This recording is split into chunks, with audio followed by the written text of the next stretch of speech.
Hey guys, just coming at you with an early review of Justice League The Flashpoint Paradox, which is the newest in a long line of impressive DC animated features that I happen to love and anticipate every release, and this one is no different because it is, in a word, incredible, and I can't wait for you guys to see it. For those of you who don't know, this storyline in particular is based off the Flashpoint run by Jeff Jones, which kind of served as a reboot of the entire DC universe leading up to this new 52 series that's currently underway. The storyline here is quite interesting. It involves the Flash going back in time to try to save his mother, but instead inadvertently causing a ripple effect that leads to this darker, alternate version of the DC universe as we know it.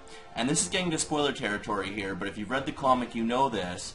Instead of Bruce being Batman, Thomas Wayne becomes Batman. That's his father, because Bruce was killed that fateful night in the alley with his mother. Well, I won't ruin that little surprise, but let's just say this Batman is a lot darker while still retaining the spirit of the character, I guess you'd say. That, coupled with really cool details like Wonder Woman's people being at war with Aquaman's people, and Superman being imprisoned in a government holding cell for most of his life, and Hal Jordan never actually becoming the Green Lantern but still being a hero. These are really interesting twists on the characters as we know them, but they also keep the same dynamic and the spirit of the characters.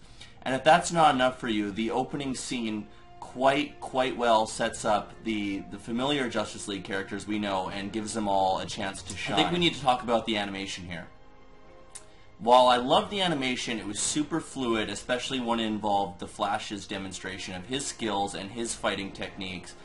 There was a bit of an issue with the character design itself, where Aquaman looked flat out ugly and Superman's head was kind of small proportionately to his body.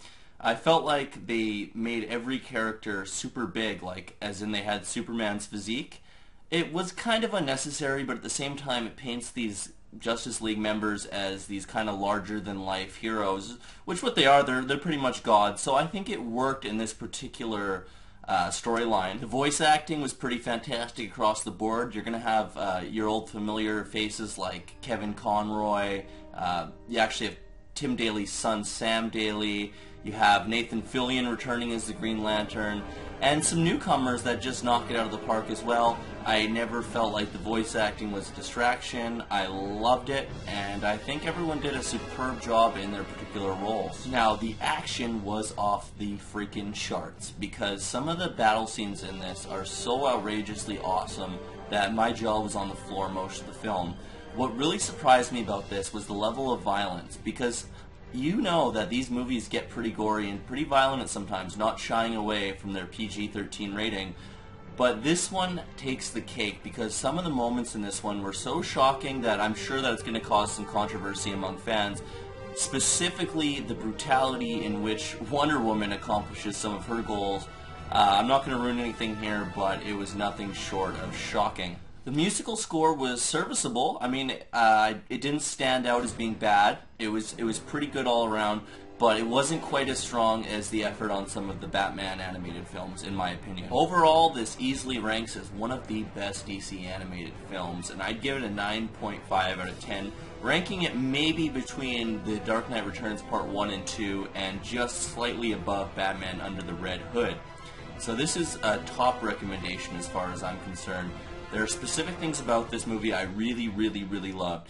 For one thing, the focus on the Flash is a really nice change of pace for these movies, as most of them focus squarely on Batman and Superman without giving the other characters time to shine. So people who don't know much about Flash are going to see him given depth here, and they're going to start to really take a liking to this character, who in my opinion is underrated and deserves his own live-action film.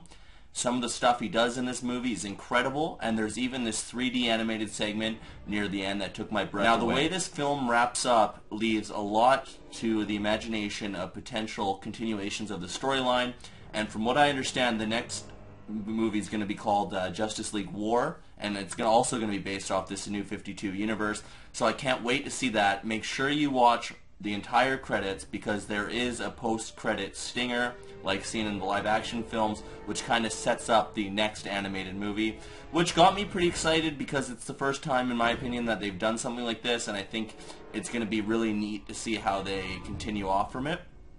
The ending of this movie was so poignant and so strong that it pretty much brought a tear to my eye. That's how much I loved it. It elicited an emotional response from me. The action was fantastic. The music was great. The voice acting was top-notch. And it brought to life a story that was really, really original. And I really think that fans are going to love it because it took the parts of that comic book that I liked and expanded on it, made it a bit more adult, made it more violent, and made it more personal.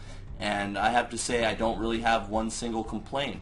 While it doesn't quite reach the heights of The Dark Knight Returns Part 1 and 2, it is probably, aside from that, the best that the DC animated universe has to offer.